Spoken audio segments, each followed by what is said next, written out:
Claro, bueno, acá lo que hay que tener en cuenta es que al producirse, como decís vos, o sea, fiambres o carnes que no se van a cocinar, como salamines, chorizos secos, bondiolas, por ejemplo, tener en cuenta que si las compramos, tienen que ser compradas en lugares que estén habilitados.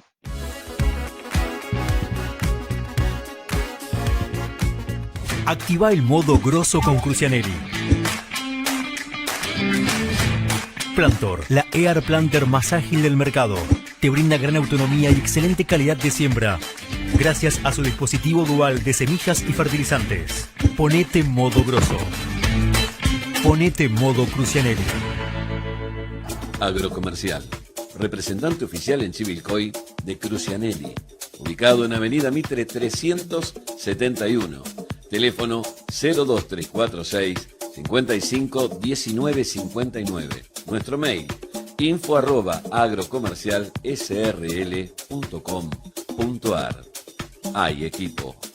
El veterinario José Dairot es coordinador de Sanidad Animal del Centro Regional Norte de Senasa. Habló sobre la prevención, los cuidados de la triquinosis para tener en cuenta con los productores.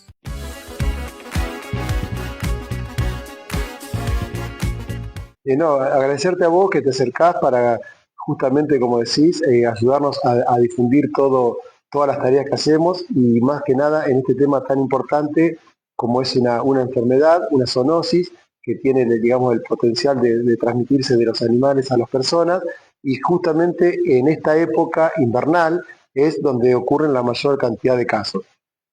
Así que bueno, nosotros como siempre reforzando para prevenir que se produzca la enfermedad y concientizando básicamente al productor, al consumidor, cómo tiene que obtener, digamos, la materia prima con las cuales se producen los alimentos. Claro, bueno, acá lo que hay que tener en cuenta es que al producirse, como decís vos, o sea, fiambres o carnes que no se van a cocinar, como salamines, chorizos secos, bondiolas, por ejemplo, tener en cuenta que si las compramos, tienen que ser compradas en lugares que estén habilitados.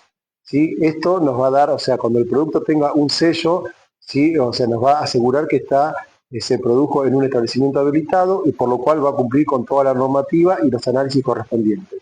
Y si tenemos o sea, si hacemos nosotros ese alimento en forma casera, ya sea carneando algún cerdo, también se da muchas veces cuando se producen, o sea, uno va de casa o lo que fuera, tener en cuenta que esa carne tiene que ser previamente analizada. Esta zoonosis, esta parasitosis se transmite, como decíamos, de los animales a las personas, principalmente de los cerdos. Pero también hay que tener en cuenta el tema de los jabalíes y los pumas, que también pueden ser portadores de la enfermedad y en personas que cazan estos animales, al producir alimentos, es un riesgo de que estén contaminadas con el parásito. Bueno, como decíamos, si compramos alimento que sea en un lugar habilitado con el sello correspondiente. Y si lo vamos a producir nosotros, tomar la precaución de tomar una muestra de ese animal y mandarla a analizar. Es la única manera que nos va a asegurar a nosotros que la carne no está contaminada.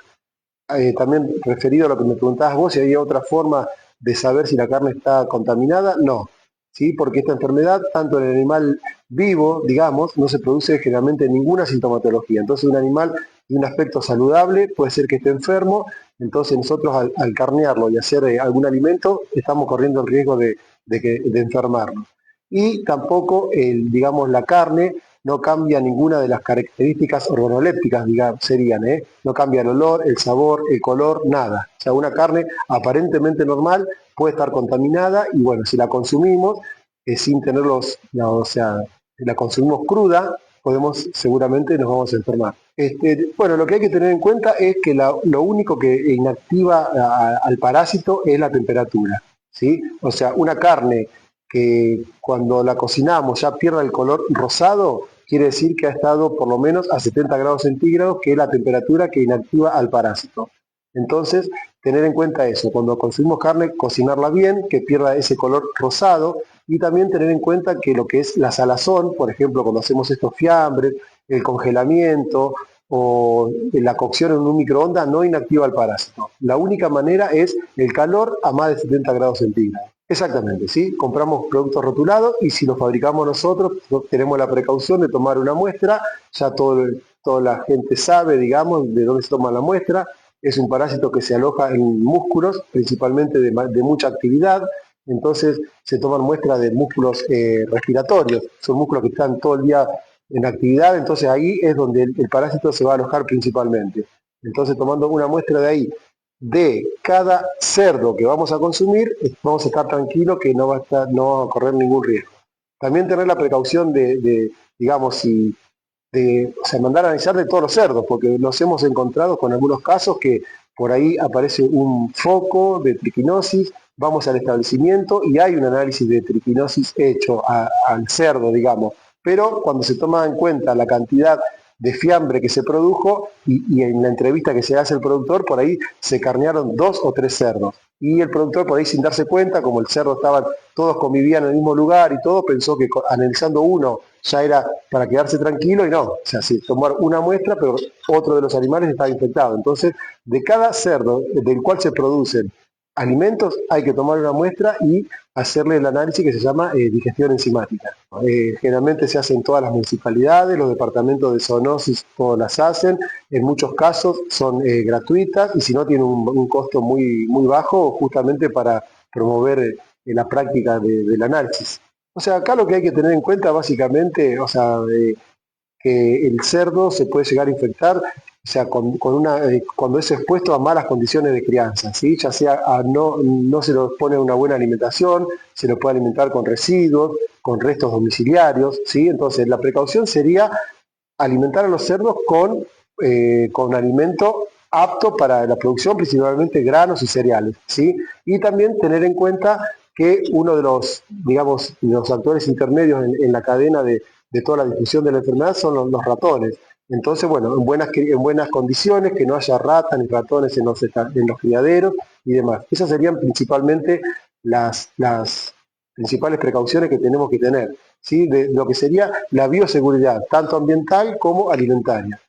Y bueno, y como te decía yo, o sea, es una enfermedad que la verdad que, o sea, a esta altura de la vida, digamos, como decimos normalmente, no tendría que existir directamente, porque los animales tienen que ser criados como corresponde, tenemos que tener un ambiente seguro, sin ratones, y además, lo que hablamos principalmente recién, tomar una muestra de esa carne que va a ser consumida, porque por ahí tenemos buenas condiciones de crianza, hay granos, circuló un ratón, el ratón se murió, el cerdo lo consumió y se contagió. Entonces eso es un accidente que puede ocurrir, pero ese animal sí o sí, previo al consumo, tiene que ser analizado. Entonces tener bien focalizado eso, analizar todo lo que va a formar parte de la alimentación. Entonces ese animal que, digamos, se podría haber contagiado por distintos motivos, sí o sí, si lo analizamos previo al consumo, vamos a estar seguros de que si está enfermo se desechará la carne, si está sano se podrá consumir. Bueno, o sea, también, digamos, cada productor tiene que estar, tiene que estar registrado en SENASA, ¿sí? Con su número de productor agropecuario, el número de RENS. Ahí declarar todas las actividades que realiza y los animales que tiene. Entonces, o sea, tiene que, como decíamos, cada productor tener su número de RENPA, es un trámite que lo hacen en la oficina local, es gratuito y obligatorio para todas las personas que tengan animales. Entonces, a partir de ahí hay un registro. SENASA tiene un registro de los productores y de los animales que tienen. En caso de que surja, o sea, nosotros del departamento de zoonosis nos informan que se detectó un animal positivo, nosotros de esa manera podemos llegar al campo de origen, ¿sí? Y ahí, una vez que tenemos este foco, digamos, en el establecimiento, tomamos distintas medidas. Lo que hacemos es, se hace una identificación de todos los animales para asegurarnos de que ya tenemos un control sobre esa población y a partir de ahí el único destino que van a tener esos animales va a ser a faena. Y se va a hacer una faena controlada, sí o sí, haciendo mayor hincapié en analizar esas muestras, ¿sí? El único destino que va a tener esos cerdos son en un frigorífico que esté habilitado. Pero no se procede a ningún decomiso ni nada, simplemente a una identificación de los animales, controlar el stock y estar seguro de que esos animales cuando vayan a faena se va a hacer el análisis correspondiente. O sea, ya te digo, la parte de producción es simplemente esa, tener el número de RENFA, como dijimos, es gratuito y obligatorio, y declarar las especies y la cantidad de animales que tiene de cada una de estas. Y después, en los establecimientos elaboradores tienen que cumplir ciertas normas que están regidas también dependiendo si el frigorífico es un frigorífico que está habilitado por la provincia o por SENASA, van a tener distintos requisitos, digamos, pero sí o sí el fundamental es que toda la carne que ingresa, o sea, todos los cerdos que ingresan a ese establecimiento, previo a liberar esa carne para consumo, van a tener un análisis de esta digestión enzimática que hablamos hoy, en la cual se determina que esa media res está sana. En caso de estar enferma, se procederá al decomiso correspondiente. Exactamente, sí, una vez que las personas se enferman ya prácticamente no tiene, o sea, se transforma en una enfermedad crónica, ¿sí? O sea, las personas, tanto las personas como los animales, la forma de contagiarse es por ingestión de los alimentos, o sea, una persona no se va a contagiar por estar en contacto con un cerdo que tenga triquinosis. Para enfermarse tiene que consumir la carne contaminada, ¿sí? Y bueno, entonces una vez que consume la carne, tanto la persona como los animales, esa carne llega al estómago, entonces, digamos, y llega el músculo que tiene el parásito en unos quistes.